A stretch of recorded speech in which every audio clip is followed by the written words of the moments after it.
Tudo da Canção Nova em um só lugar. Canção Nova Play. Boa tarde a você sintonizado no Sistema Canção Nova de Comunicação. Estamos começando ao vivo mais um programa Trocando Ideias aqui, direto de Cachoeira Paulista, São Paulo. Hoje é terça-feira, 15 de outubro, hoje é dia de Santa Teresa d'Ávila, também é dia dos professores.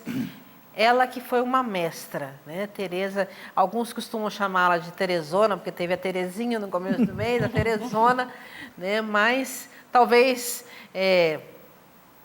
não dê nem para quantificar, né? Mas realmente Santa Teresa é doutora da igreja e colaborou e muito para o crescimento da igreja no tempo dela ali. E até hoje, né? Muitas pessoas seguem, nós temos as moradas interiores, né, de Santa Teresa. São tantas, é uma espiritualidade muito apurada, vamos dizer assim, né?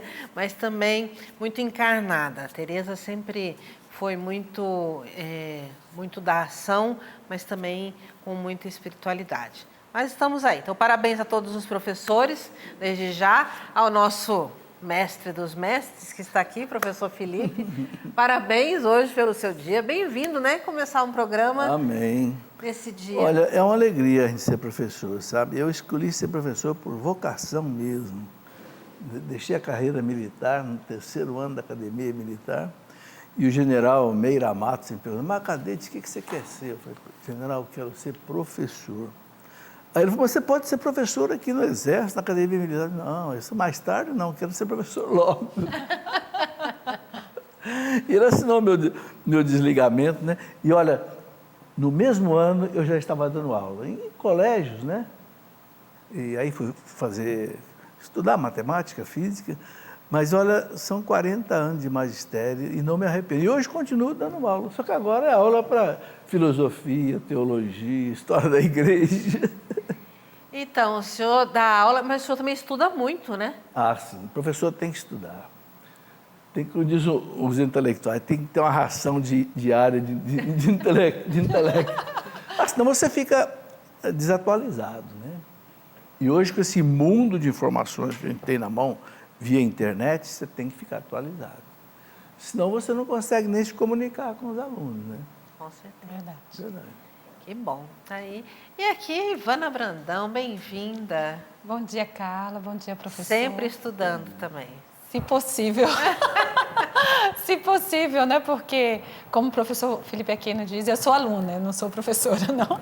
A gente sempre tem que estar correndo atrás para entender o mundo, né? Entender o que se passa. E uma boa aluna, porque bem curiosa também. Curiosa no sentido de conhecimento, não é? Mas a curiosidade é um dom. Sim. Eu acho, né? Sim. Então, assim, a curiosidade faz a gente ir atrás para entender. É verdade, Carla.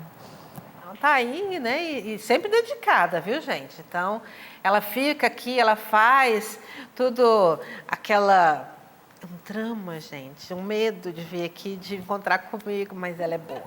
Ela é boa, ela é capaz, ela corre atrás também.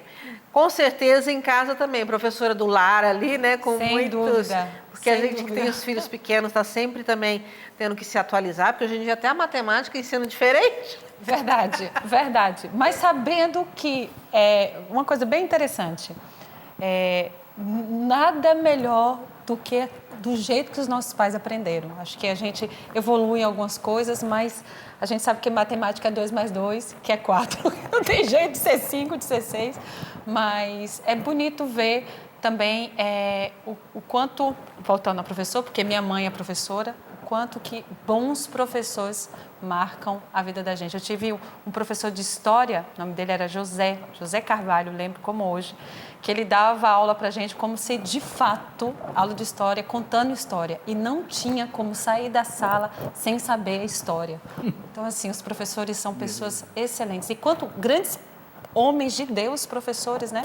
Que a gente pode lembrar de Dom Bosco, né? Professor na alma, com esse sede de educar. Então, de fato, eu acho que é um dom da igreja, a educação, né? A mãe igreja, que é, por si, educadora e que ensina para a gente. Que bom.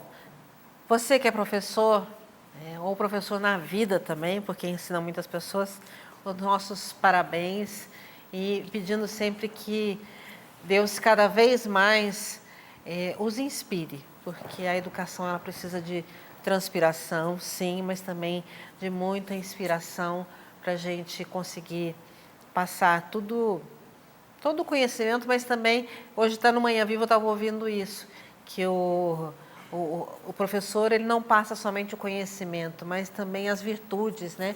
E os valores, eles ensinam isso.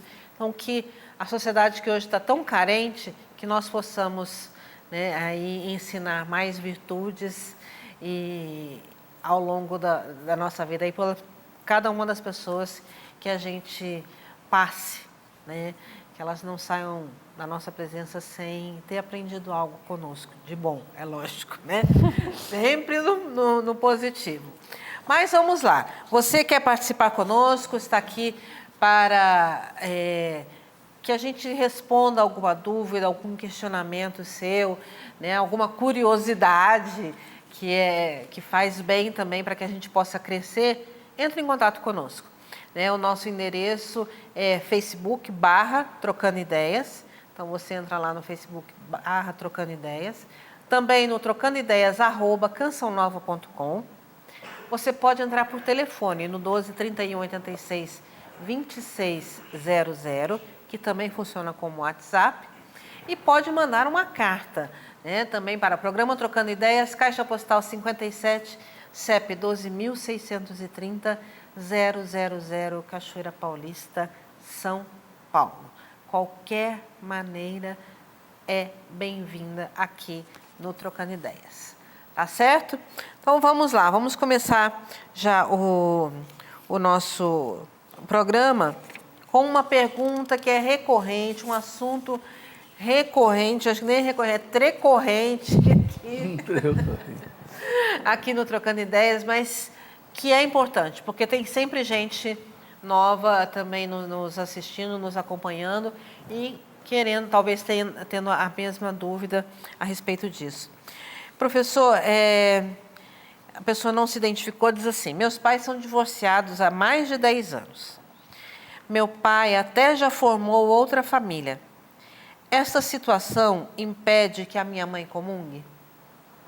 Não, se ela vive na castidade, né? E ela pode comungar, sim.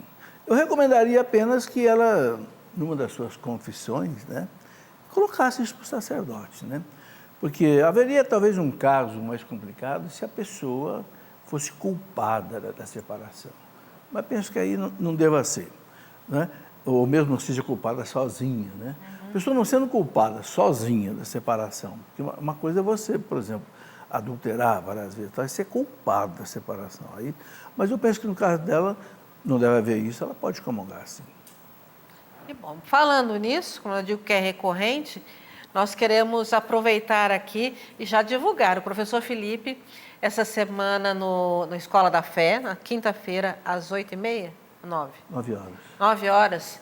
O horário muda tanto que eu nunca lembro, tá, gente? Desculpa. Mas às 9 horas, às quintas-feiras, o programa Escola da Fé, essa semana, especialíssimo, porque vai falar somente sobre nulidade, não é isso? Exatamente. E é um juiz do tribunal aqui de Aparecida, do tribunal também de Governador Valadares, o Ricardo Gaiotti, que aliás foi consagrado nosso. Foi, aqui, né? foi.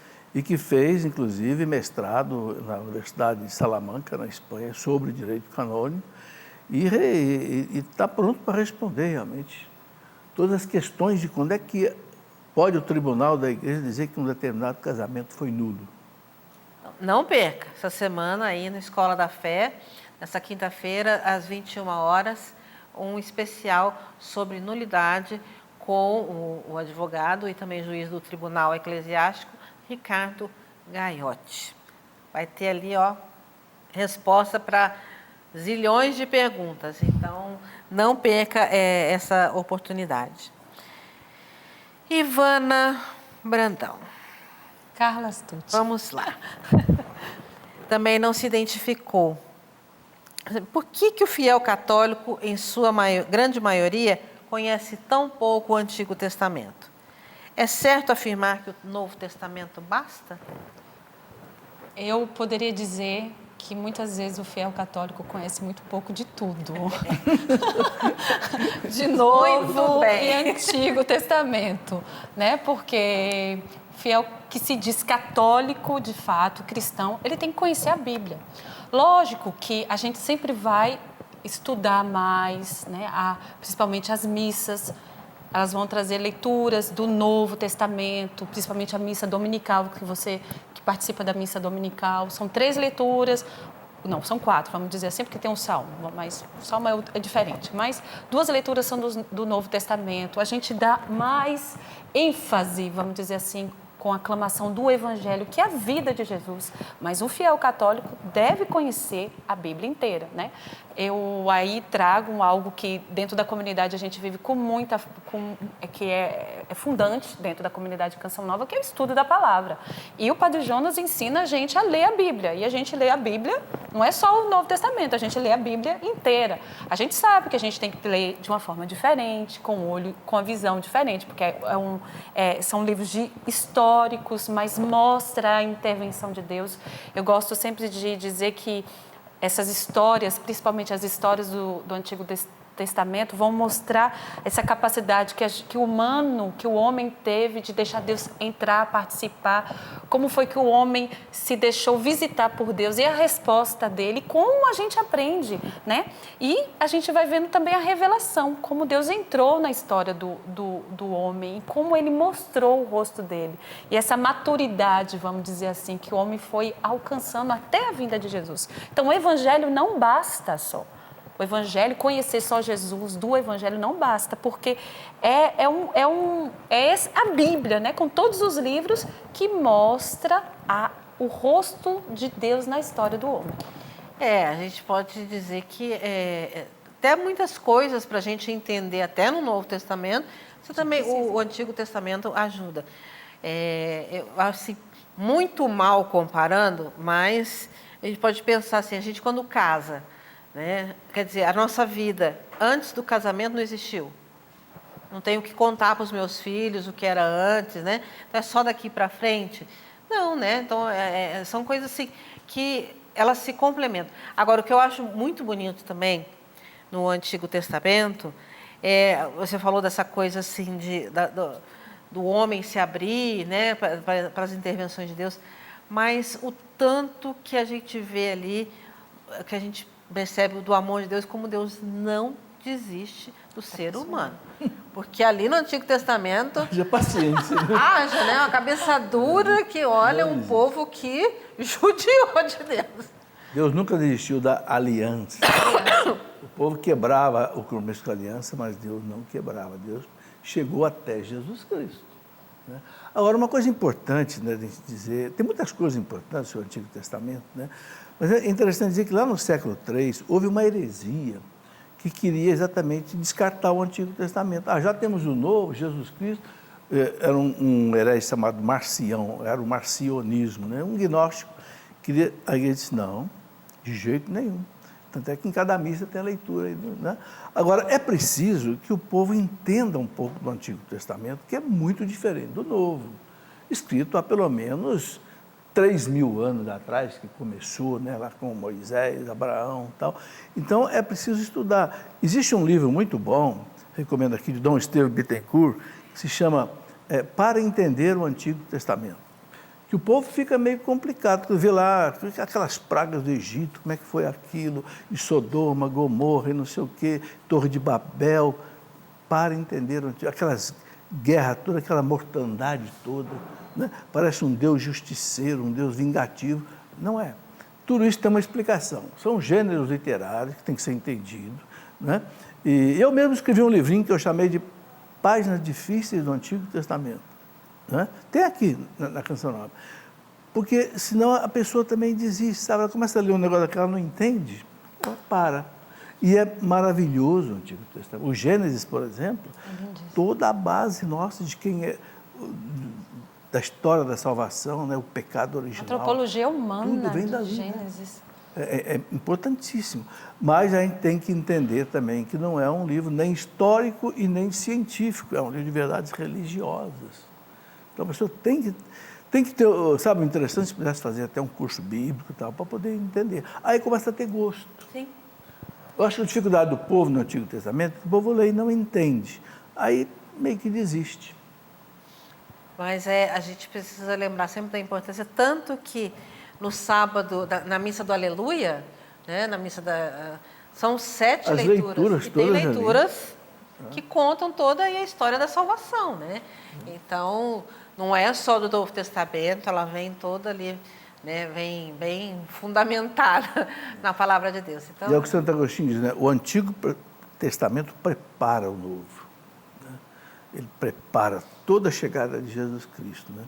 Todas as previsões dos profetas. Agora, comece lendo os livros mais simples, né? Começa lendo aí os Salmos, os livros sapienciais, né? Que são mais simples, Provérbios, Eclesiástico, né? E deixa os mais difíceis, Isaías, Jeremias, aqui eu deixo para depois de um aprofundamento. Né? sim. Mas o negócio é a gente estudar mesmo, como disse a Ivana. Então, não é só o antigo, mas é o novo, é a Bíblia toda. E aí eu volto aqui no meu kit de cabeceira, né? Que é a Palavra de Deus e o Novo Catecismo. Então, todo católico precisa ter ali Sem dúvida. e conhecer esses 2 livros. Conhecer e viver, tá, gente? Porque também só conhecer não adianta, a gente também tem que pôr em prática. Mas fica a dica, como dizem os jovens. Ai, vamos lá. Professor, já que estamos em outubro aí, né? Nos aproximando do mês de novembro, o Carlos Eduardo Cabral diz assim: é correto pedir intercessão das almas?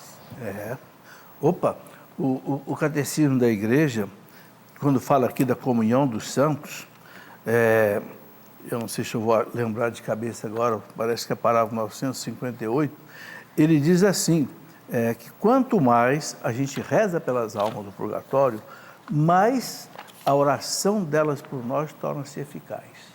E o Papa João Paulo II, 2 vezes, em alocuções no dia de finados, 2 vezes o Papa João Paulo II disse isso. É isso aqui, ó, parágrafo 958. Está falando da comunhão com os falecidos. Ele fala assim, ó, nossa oração por eles, os falecidos, pode não somente ajudá-los, mas também tornar eficaz a sua intercessão por nós. Quer dizer que as almas intercedem. Eu me lembro que, na minha infância, às vezes falava para minha mãe, mãe, a gente vou fazer uma prova, eu vou acender uma velinha para as almas do purgatório. E acendia a vela para as almas do purgatório. E o senhor ia bem na prova. Ia bem na prova. E se eu não me engano, professor Felipe Aquino, elas não podem rezar por elas, as almas do purgatório, né? Exatamente. Elas esperam e necessitam da nossa oração, por isso que a gente pode conseguir indulgências pelas almas do purgatório. Isso. Não vou puxar a sardinha para o meu lado, mas na França existe o Santuário Mundial das Almas do Purgatório. Eu não pude visitar, mas me disseram, e fica em Cannes, no norte da França, que é quando você entra, de uma espiritualidade, de um sentimento de mística muito forte. E esse padre que eu conheci, que era o reitor desse santuário, dizia: Ivana, é impressionante as graças alcançadas. Mas são almas que não podem rezar por elas, mas que a gente é um dever a gente rezar por elas. Agora, a gente não pode também confundir pedir a intercessão delas da invocação dos espíritos das almas, que aí é outra coisa completamente oposta à fé. Exatamente. E é uma coisa muito importante mesmo. Os santos todos falaram das almas do purgatório. Tem uma santa... Olha, Santa Faustina Kowalska tem uma página lindíssima. Santa Teresa d'Ávila. Santa Teresa d'Ávila dizia que, às vezes, depois da comunhão, ela rezava pelas almas, ela via as almas deixando o purgatório e indo para o céu. Está no livro dela da vida. São Francisco de Sales. Aqui na Canção Nova tem um livro chamado O Breviário da Confiança, que tem uma página de São Francisco de Sales que ele coloca 11 referências sobre o purgatório, falando das almas. Uma coisa maravilhosa. Os santos enfatizaram muito isso que você falou. A obrigação da gente rezar é uma caridade por elas. É um dever oferecer o mesmo. terço, esmolas, sacrifícios, tudo. Pelas almas. para o sufrágio delas, né? E o santo diz uma coisa, se você tira uma alma do purgatório, amanhã ela vai tirar você Santa também. Catarina de Bolônia que falava isso, se eu não me engano, que ela é obrigada a rezar por nós. Verdade. Tá aí. Vamos conquistar alminhas. Vamos conquistar alminhas, né? E vamos cumprir aí, mas também... Sabe, deixa eu falar uma coisa aqui. Às vezes Deus faz a gente lembrar das coisas, né?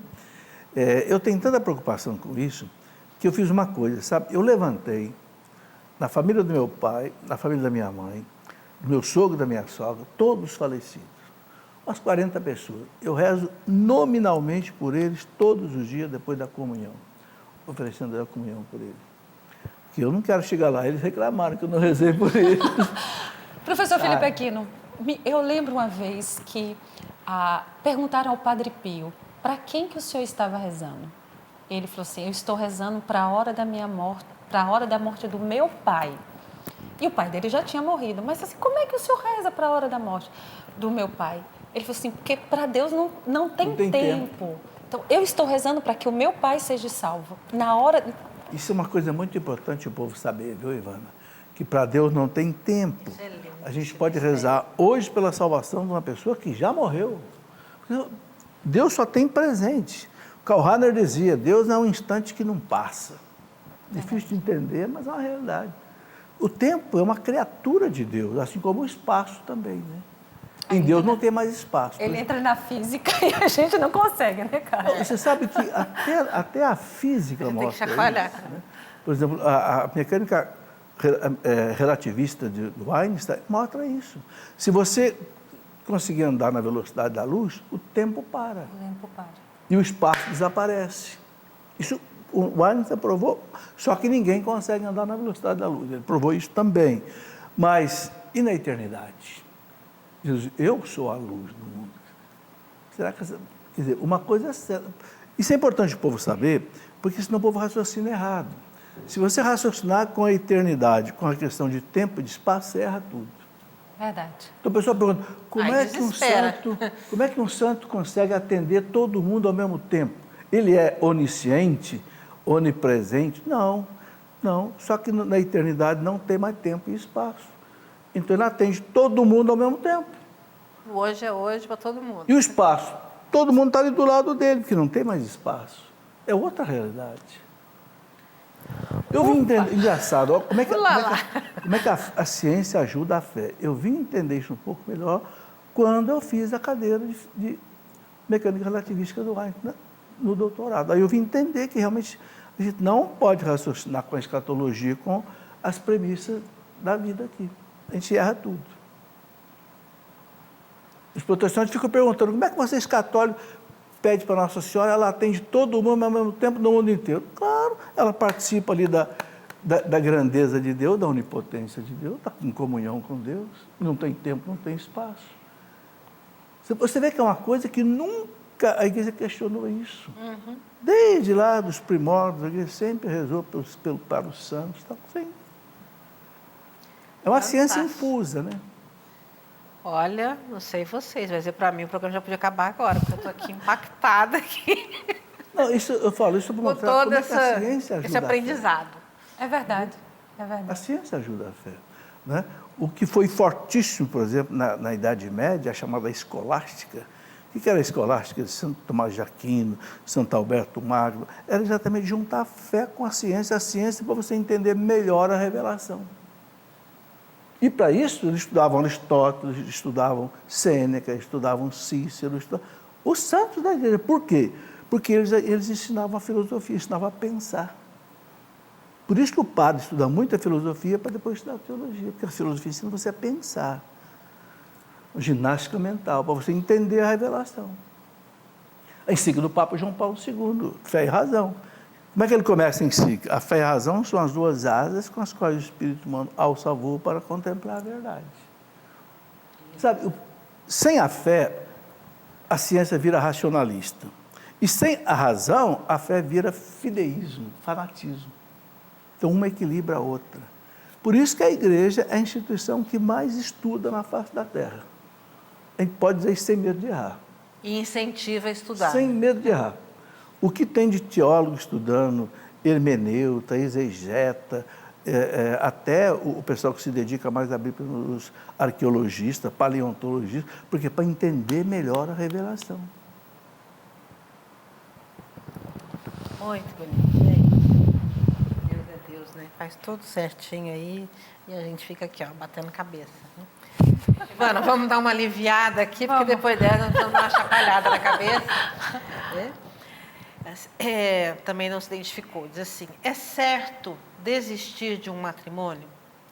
Como saber até quando devo tentar, esperar e investir em uma relação? É certo desistir do matrimônio. É tão complexa essa pergunta porque se abre em vários prismas, né? Eu diria, do princípio, não. A gente não pode desistir do matrimônio. A gente não pode desistir, principalmente se foi uma aliança que você assumiu diante de Deus. Se não foi só um contrato humano passado no cartório, mas se foi um sacramento do qual você foi à igreja, né? A gente sabe que casamento passa por crises. Eu e a Carla, o professor Felipe Aquino, o professor Kelly foi casado, a Carla é casada, eu sou casada. E qual é de nós que não vive crises no casamento? E vive por fases que a gente precisa amadurecer, que a gente precisa... Epa, calma aí, vamos sentar, vamos reorganizar a nossa vida, reorganizar o nosso tempo. Talvez tem muita coisa que está consumindo o nosso tempo a dois. A gente não está tendo tempo mais para se cultivar. Então, assim, desistir não. Agora, a gente sabe que existem situações que podem colocar a vida do outro em risco, né? Então, situações, exemplo, onde a vida da esposa ou do esposo ou das crianças pode entrar em risco por alguma situação. Exemplo, uma violência física, uma violência moral, uma repetição de infidelidade, né? Uma pessoa que não consegue se manter fiel no casamento. Outras situações também, eu não sei se aí se o professor Felipe aqui não pode me ajudar, mas que a igreja diz que pode existir uma separação de corpos, entendeu? Que não dá para a gente viver junto, as circunstâncias não deixa mais a gente viver. E a igreja diz que, nesse caso, para a saúde, né, e para o bem dos filhos, dos cônjuges, os corpos se separam, mas que não existe divórcio. Então, assim, desistir... É o chamado desquite. Desquite. Não é o divórcio. Não é o divórcio, isso mesmo. Então, a gente não pode desistir, mas a gente tem que tentar. O que eu preciso melhorar? Onde que a gente precisa melhorar? E aí, quando não existe diálogo, aí o negócio complica. E eu gosto sempre de lembrar, tem coisa que a gente passa a dois, que a gente precisa de apoio de outras pessoas para ajudar a gente. Pessoas que já vividas, né, que possam nos ajudar. Existem profissionais, bons conselheiros conjugais que podem ajudar. Eu tive amigas e tenho amigas conselheiras conjugais que me testemunharam, me contaram de casamentos que já estavam ali, processo de ruptura, né? E que muitas vezes ela atendia perto do lugar que eu morava, ela dizia, Ivana, fica na intercessão aí porque eu vou atender um caso complicado. E que ela via milagres, né? E a gente saber que Deus está conosco também nessa situação. Deus, Ele entrou, se for, é um casamento religioso, acredite que Deus entrou com você. Então, reestruturar essa vida a dois, mas também acreditar que Deus está participando e que Ele pode ajudar também. Com certeza. É isso mesmo, a gente vê, a gente que também atende muitos casais, né, professor? É uma decisão, né? Assim, até quando? Até quando aguentar. Então, né, eu me decido, o professor gosta muito da palavra que ele... Assim, eu vou com galhardia, né? Sofrer com galhardia. Sofrer com galhardia. Então... Às vezes é um sofrimento, mas é uma decisão de um para quê, né? O porquê que a gente está junto, né? E realmente, é que hoje a nossa sociedade ela é muito imediatista, né? Ela quer soluções rápidas e fáceis, né? E descartável, né? Tudo hoje, os relacionamentos são descartáveis, né? Então, já não deu? Para que você merece ser feliz? Quem garante que separando, né, e passando para outro vai ser feliz? A gente também não tem essa certeza assim, né? Então, Eu sei que é aquilo que também a gente fala muito. Hoje em dia, eu tenho assim a plena convicção de dizer, os casamentos, os matrimônios que não têm Deus, É difícil. eles não... É muito difícil. subsistem. Esses dias eu tive em casa um padre que ele uma vocação tardia, 34 anos, ele entra no seminário, mas ele era psicólogo e ele trabalhava no tribunal eclesiástico. E a gente estava conversando porque ele dava o parecer psicológico do tribunal eclesiástico. E eu conversava com ele, eu falei, mas padre, como é que um psicólogo dá um parecer? Aí ele falava assim, Vana, hoje as pessoas não têm mais a maturidade do amor. Aí eu virei para ele assim, mas maturidade do amor, o que é isso? Aí ele falou assim para mim, as pessoas esqueceram que o matrimônio o que é o amor verdadeiro no matrimônio? Não é o sentimento, não é só assim, eu estou bem ali com o Valdir com aquele tempo, então é eterno enquanto dura o amor. O amor é eu entro para dar vida para o outro, eu entro para me entregar totalmente, eu entro para amar com vontade, né? E não é só esse amor de sentimento. Eu lembro aqui do cardeal Dom Rafael Leno Cifuentes, que tem um livro que ele falava assim, que o amor é um verbo que deriva em outros verbos. Amar é ter paciência, amar é esperar, amar é suportar, amar é querer o bem do outro. Então, o amor não é só o sentimento gostoso, que eu vou dizer para você, que passa, o sentimento ele vai tomar uma outra forma. E o amor de maturidade conjugal é aquele amor que escolhe, eu vou dar vida para aquela pessoa.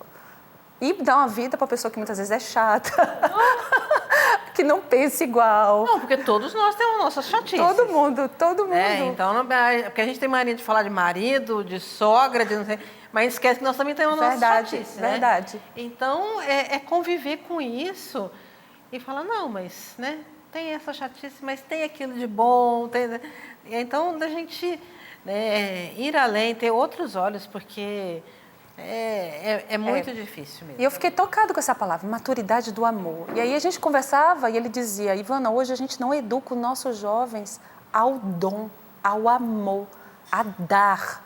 A gente muitas vezes quer dar para eles, né? E tentar colocar tudo possível. Então, a melhor escola, as melhores coisas, a melhor roupa. Mas, muitas vezes a gente não educa. E o que você vai dar? O que você vai fazer? Né? Educar o jovem para ir ajudar as pessoas mais necessitadas, mais pobres. Ajudar a ver a vida real, concreta, né? Sair do idealismo da vida, do cocon, como diz o francês, né? Do mundo rosa bombom, para descer e para ver que a gente se realiza quando a gente se dá. Exatamente, faz um bem... Eu fico muito impressionado quando São Paulo fala do matrimônio, aquela frase que ele usa lá em Efésios 5:25. Ele fala assim, maridos, amai as vossas esposas como Cristo amou a igreja e se entregou por ela. Ou seja, o amor que São Paulo quer dos casais é o amor de Cristo que vai até a cruz por cada outro. E se entregou por ela. Quer dizer, então... Esse é o amor autêntico mesmo, o amor que vai até a cruz por causa do outro, né?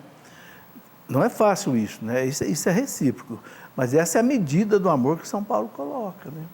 Se realmente os casais se amassem assim, né? E a gente sabe, o bonito do casamento é exatamente isso, é cumprir as finalidades do casamento. Deus para o casal, crescer e multiplicar.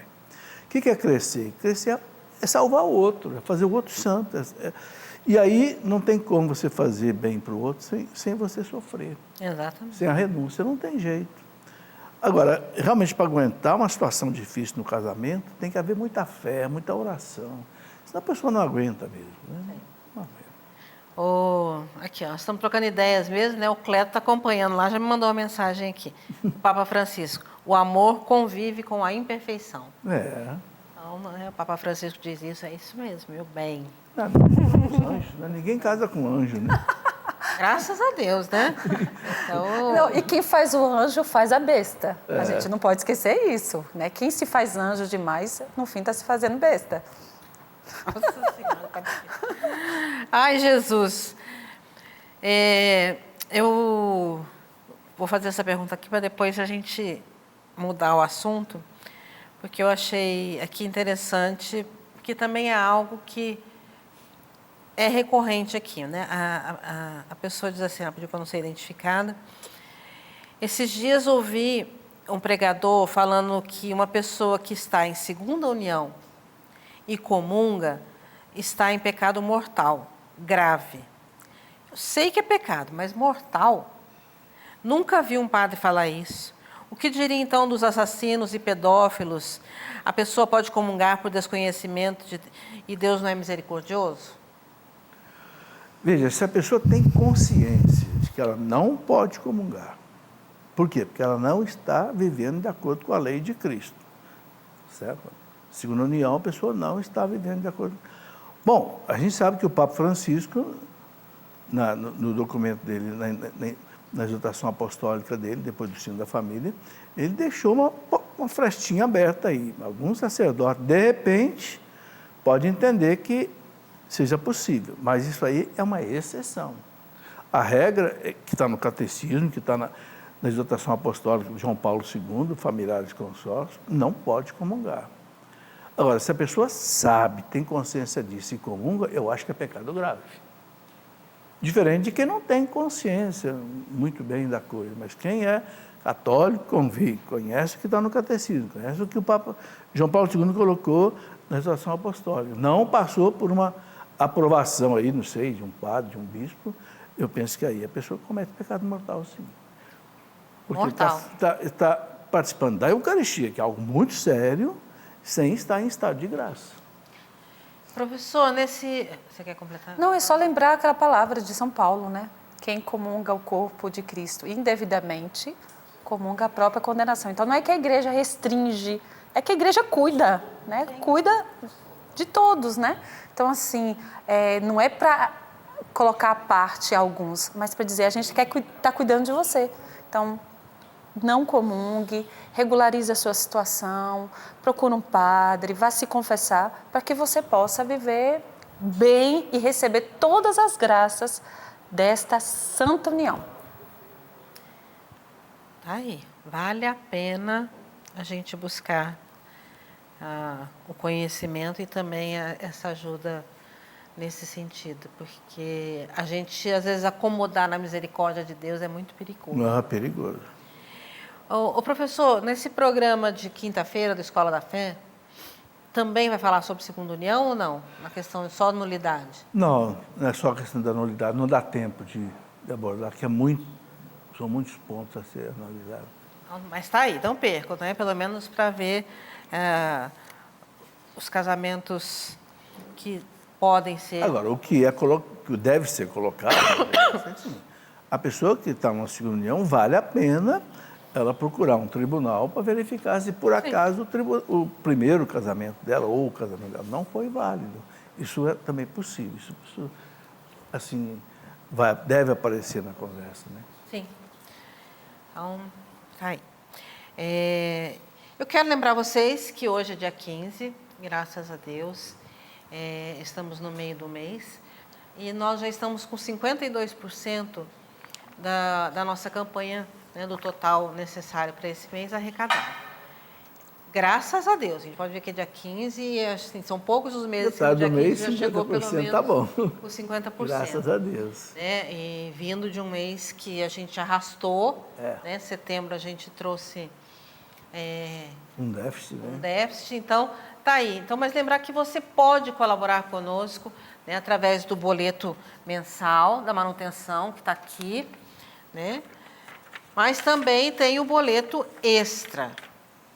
Então, você está aí, você pode colaborar com R$20 ou mais, né? Está aqui 20 escrito aqui, mas você pode também, se quiser mais, até a data do vencimento, tá, gente? Isso é uma exigência dos bancos, ele não é uma coisa da Canção Nova, é uma exigência da FEBRABAN. E, com isso, você entra naquela ação da Sua Fé Transforma Vidas. Então, tá lá, você pode colaborar conosco neste mês, fazendo o seu algo a mais, que pode ser nesse boleto, né, daí da Sua Fé Transforma Vidas. Desculpe. Ou também Vê aí quantas pessoas, você que faz o seu artesanato, você que vende bolo, sabe Deus, né? Aquilo que você é inspirado por Deus para fazer a mais, para ajudar a Canção Nova de uma maneira especial nesse mês de outubro, né? Então, nós contamos aí com a sua colaboração e que você possa estar sempre presente, né, e ajudando a gente a levar esse conhecimento, né, a tantas pessoas, conhecimento da fé, né, para atingir tantas pessoas no Brasil e no mundo. A gente teve a graça também nesses dias agora de presenciar, né, a canonização da nossa baiana Teresa de Calcutá.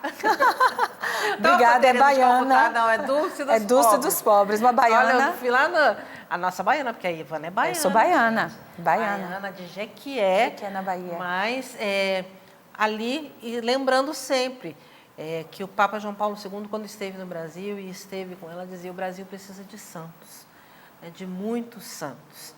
Então, nós queremos ser essa voz que clama por santos, por alminhas, né, por esse Brasil e pelo mundo afora. Graças a Deus estão estão chegando os santos brasileiros. Graças a Deus, Chegando, graças a Deus. São José de Anchieta, né? Viveu aqui no Brasil o tempo todo. Santa Dulce dos Pobres, graças a Deus. Semana que vem é dia de Santo Antônio de Santana Galvão. Paulo VI dizia uma coisa muito interessante, voltando à questão das almas do purgatório. Quando ele fala sobre a constituição das indulgências, né, ele fala assim, em 1967, ele fala: quanto mais almas deixarem o purgatório e forem para o céu, mais a oração delas no céu vai apressar a vinda do reino de Deus na terra. Então vamos Ele fala da importância das indulgências. Quanto mais almas levar para o céu, mais intercessão para que o reino de Deus se estabeleça mais rápido na terra. Eu sei que é algo particular, porque é uma senhora que morreu ainda há pouco tempo, mas existia uma senhorinha na Áustria que Deus... E ela falava com muita simplicidade, o nome dela era Maria até. E ela falava com muita simplicidade que foi algo concedido por Deus a ela. Ela recebia visita de almas que pediam para que rezasse por ela, né? E muitos vinham, né, pedir a ela pelas pessoas, pelos familiares, e ela sempre insistia: vamos rezar pelas almas do purgatório. É verdade. E as almas aparecem mesmo. Deus às vezes autoriza a alma a aparecer. Meu pai contava um caso. Meu pai era um homem muito sério, mas ele contava que um ex-pároco da Catedral de Lorena, Padre Arthur, do tempo dele, um dia contou para ele: Agostinho, meu pai chamava Agostinho, essa noite apareceu uma alma para mim, pedindo para eu rezar uma missa por ela. Eu falei: então, peraí, eu quero anotar seu nome. E anotou o nome. Depois foi procurar saber quem era aquela pessoa. Descobriu que tinha sido um sacristão na Catedral de Lorena. Meu pai contava essa história. E o Padre Arthur era um homem muito sério, pelo que falava o pároco de Lorena, naquele tempo, né? Então, Deus permite. Deus permite. É raro, mas Deus pode permitir, né? Bom, então, rezemos, gente, rezemos. Olha, e não hoje tenha o programa medo, é esse. se alguma alma aparecer, não tenha almas medo, que ela não faz mal nenhum. Elas não vão amedrontar, né? As almas do purgatório não vão vir assustar a gente, não. Né? Não. Negócio de vir puxar pé, gente, pelo amor de Jesus, né? Tá? Não é por aí mesmo. Interessante, né? Faltam 15 dias para o dia dos fiéis defuntos, né? E a gente está já lembrando. Preparando já o caminho. Interessante. E até é interessante lembrar que a igreja instituiu do dia 1º ao dia 8 de novembro Semana das Almas. Ou seja, quem for ao cemitério nesses dias ganha uma indulgência plenária para uma alma a cada dia. E o bonito, professor Felipe Aquino, é que essa imagem da igreja, a militante... triunfante. A triunfante e a padecente. Isso é bonito, porque a igreja não é só isso aqui que a gente vê aqui, né? É essa esposa do Cristo que milita, que caminha para o céu, mas essa igreja que padece e que a gente tem um dever de rezar por ela, e a igreja que já está diante de Deus e que já reza por nós. E é isso o dogma da comunhão dos santos, né? Esse intercâmbio de graças que acontece entre as 3 dimensões da igreja. Uma dimensão, né, favorece a outra. E é muito bonito a gente pensar que a gente vai fazer um bem imenso. Se de 1º ao 8 são 7 dias, né, que a gente pode ir ao cemitério. Basta uma confissão, participar da missa cada dia com comunhão, rezar pelo Papa, um Pai Nosso, uma Ave Maria, um Glória, e ir ao cemitério rezar pela uma das almas que você quer oferecer indulgência.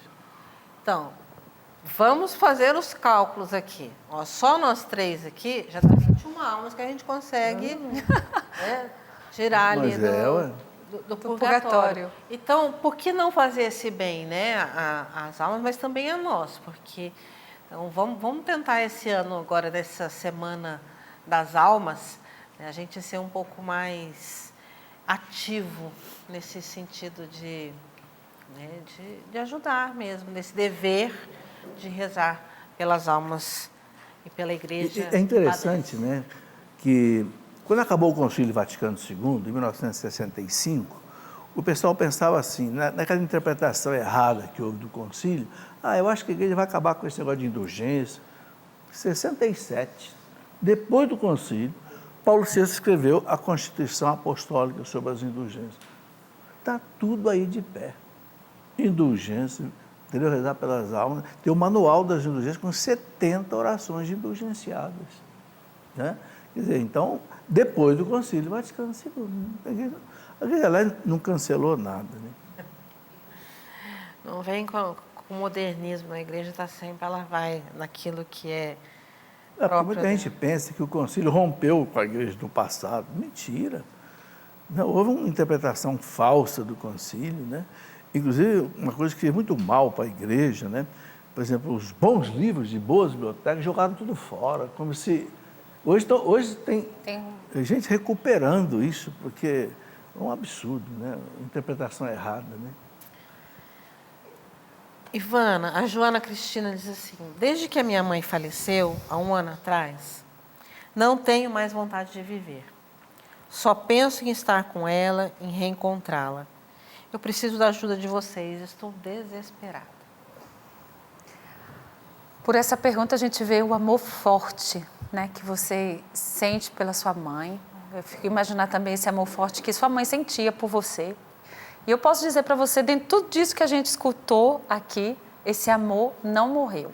E pense na sua mãe, será que ela não gostaria de ver você viver e cheia de alegria, cheia de vida, com a certeza que a comunhão dos santos existe, que você pode estar junto da sua mãe, estando junta a Deus.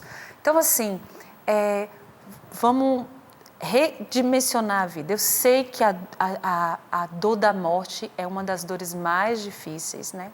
A gente vai ter aqui na Canção Nova, no 1º, 2º e 3º dia de novembro, o acampamento Os Traumas da Morte, né? A gente sabe que são dores interiores, no espírito, mas também no psicológico, que marcam profundamente a gente. Então, a gente tem que se colocar diante de Deus. Eu queria dizer para você, o nome dela é Joana, se não me engano. Joana, sua mãe está viva. E se Deus quiser, ela está junto dele. Então, assim, sinta esse amor que vem dela, por Deus. E ela gostaria e ela quer que você viva a sua vida feliz. Então, se colocar diante de Deus, rezar, saber fazer a passagem. Muitas vezes, a gente não sabe fazer o luto. E por isso que a gente sofre. A gente tem que saber deixar passar. Né?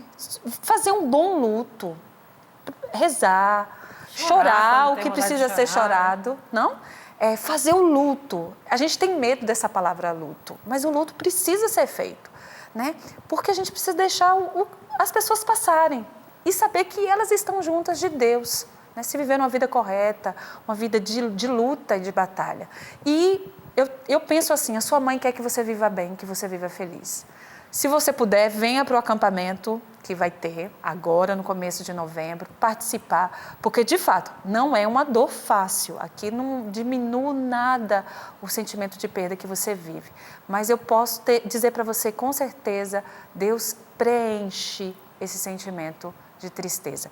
Eu queria também aproveitar para ter uma palavra sobre isso, porque muitas vezes as pessoas culpam Deus por pessoas que partem, né? E a gente pensa que o sofrimento é destruição. O sofrimento não é destruição. Quando Deus permite um sofrimento na nossa vida, não é para destruir algo em nós, é para fazer algo novo nascer. Nem castigo, né? Nem castigo, sem dúvida não. Mas é para fazer algo novo nascer. Então pode ser que Deus queira fazer algo novo nascer na sua vida, como aquele grão de trigo que, se não ficar sozinho na terra e não morrer, não nasce novo. E aqui eu quero perguntar para o senhor viveu uma grande perda da esposa do senhor. Olha, eu Tem penso... coisa nova que nasceu, professor Felipe Aquino? Nasce. Sabe, eu penso o seguinte, acho que uma palavra-chave para essa questão toda é aceitação. Eu estou vendo até um livro aqui que tem esse título aí. Eu passei por uma experiência muito dura, né, que foi perder minha esposa depois de 40 anos de casado. Já tinha perdido minha mãe, tinha perdido meu pai, já tinha perdido minha irmã, mas quando chego na esposa é diferente, né? Também porque eu já estava sozinho com ela, né? Os 5 filhos já tinham casado, tinham ido embora. Eu digo, meu Deus, o que eu vou ficar fazendo agora sozinho? Mas a única coisa que me deu paz foi aceitar a vontade de Deus, né? Ela dizia para mim assim, eu não sei se você vai aguentar viver sem eu. Mas sabe, um dia rezando, pensando, Deus me falou muito forte, aceita a minha vontade que você vai ter paz. Entendeu? E aí eu disse, engraçado, estou vendo esse livro aqui, pode mostrar aqui? Claro, deve. Esse livro aqui do Evandro Nunes, ele colocou aqui, se tu queres, Senhor, eu quero. Porque fazer a vontade de Deus é a sua melhor escolha. Então eu falei para Deus, se é a tua vontade levar ela embora agora, eu aceito. Aceito chorando, não é aceito sorrindo, não. Mas eu aceito. Sabe, a partir dali, eu fui sentindo paz, entendeu? Parece que desmoronou assim um muro de terror que tinha na minha frente, o medo de eu ficar sozinho, ter solidão, ter depressão. Não tive nada, entendeu? A saudade existe, né? Então eu vejo aí 3 coisas importantes para quem perde um ente querido. Primeiro, trabalhe, não fique sem fazer nada. Ocupe a vida e o tempo. Segundo, reze. Terceiro, dê tempo ao tempo. E aceite a vontade de Deus. Porque nós todos vamos morrer. Eu penso assim, se nós temos fé, a hora que Deus nos chama é a melhor hora. Para mim e para os outros. Então a gente tem que aceitar. Agora, e a dor que fica? A dor que fica, a lágrima é um tributo da natureza, é um imposto que a natureza cobra. Chore à vontade, né? Mas entregue para Deus. Eu acho que essa entrega para Deus, aquilo que disse o velho Jó, né? Jó 1:21, Deus dá, Deus tira, bendito seja Deus. Isso ajuda a gente a ir se desapegando da pessoa e tendo paz. Que é aquilo que a gente não quer dizer que a gente não tenha saudade, que não chore, mas né, é a aceitação, essa questão da paz. Posso indicar um livro? Tem um livro aqui, Monsenhor Ascânio Brandão, chama-se O Breviário da Confiança. Um dos livros mais bonitos que eu já li na minha vida. Ele é uma página para cada dia do ano. No mês de novembro, ele reflete sobre a morte, 30 reflexões. Esse livro é um livro que muito me ajudou nas perdas, entendeu? O Breviário da Confiança. Ajuda muito. Tá aí, então, Padre Santo que escreveu esse livro. Da Confiança. O Breviário da Se você Confiança. quiser, você já pode entrar no loja.cançãonova.com ou ligar no 12 31 86 26 00 e pedir. Padre Ascânio. Ascânio Brandão. Parente da Ivana. É meu parente. Ascânio Brandão. Então, No mês de novembro, ele faz as reflexões sobre a morte. aí é uma boa ajuda nesse tempo. Tá certo? Professor, aqui chegou aqui online, aqui, o Aguinaldo diz assim: boa tarde, professor, me esclareça. No sangue de Jesus tem o DNA de Maria? Tem o quê? O DNA de Maria? Essa questão é polêmica, sabe? A igreja não entra nessa pesquisa sobre o DNA de Jesus, sabe, e publicaram um livro, o DNA de Jesus. Mas a igreja coloca o seguinte: com Jesus tudo é extraordinário.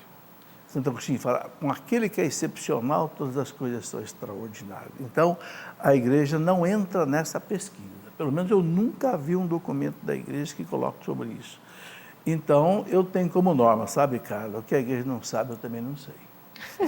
O que a igreja não fala, eu também não falo. Então, não fala bobagem. Exatamente. Então, não sei dizer, entendeu? Não, e a gente começa a cair naquela coisa de assim, de verdade, isso não vai acrescentar em nada na nossa fé, não é? Se tem o DNA de Nossa Senhora, se não tem. Porque a fé é fé. Fé é aquilo que não se vê, né? Não se toca. Então, eu creio que Jesus é filho de Maria. Sim, não tem dúvida. E é isso que é o que importa, né? Agora, a coisa é complicada pelo seguinte, porque quando há a concepção de uma criança, entram 23 cromossomos do pai e 23 da mão formam os 46. Os 23 pares. No caso de Jesus, não entraram 23 cromossomos humanos, porque nenhum homem seria capaz de gerar o Filho de Deus na Terra. Então, foi uma ação do Espírito. Agora, como é que foi isso daí? É um milagre. A partir do momento que é milagre, não adianta você entrar com a ciência. Se você quiser entrar com a ciência para explicar o Cristo presente na Eucaristia, você vai errar. E vai falar bobagem. Então, quando a coisa se trata de milagre, cale-se. Adore o mistério sem entrar com a ciência. Porque ciência é laboratório. Fé é revelação, são coisas diferentes, entendeu? A ciência vai até aqui, a fé desce até aqui. A ciência procura a verdade, a fé recebe a verdade revelada. E aqui a ciência não há ciência que explique os mistérios da fé. Por isso que é arriscado, a gente fica dando palpite sobre essas coisas, entendeu? Por isso que a igreja não arrisca, porque a igreja é sábia. Então, vamos lá, né? O que a igreja não sabe, eu também não sei. Não sei. O que a igreja não diz, eu também não digo. E assim a gente segue, né, vivendo e aprendendo aquilo que a Santa Madre Igreja nos ensina e que nos deixa. Por isso a gente volta lá no comecinho do programa, né, na primeira pergunta, quando a gente diz, o cristão católico precisa conhecer a sua fé, precisa conhecer a sua igreja. Então, precisa conhecer a palavra de Deus, o catecismo da Igreja Católica e daí todos os desdobramentos aí, né, do magistério, mas também de tantas outras literaturas que nós temos por aí. Então, vamos investir em conhecimento e na vivência da nossa fé. Tá certo? Mais uma vez, parabéns a todos os professores. Obrigada, professor. Obrigada, Ivana. Obrigada. E a gente se encontra aí no próximo programa durante aí a programação da Canção Nova. Deus abençoe vocês. Amém.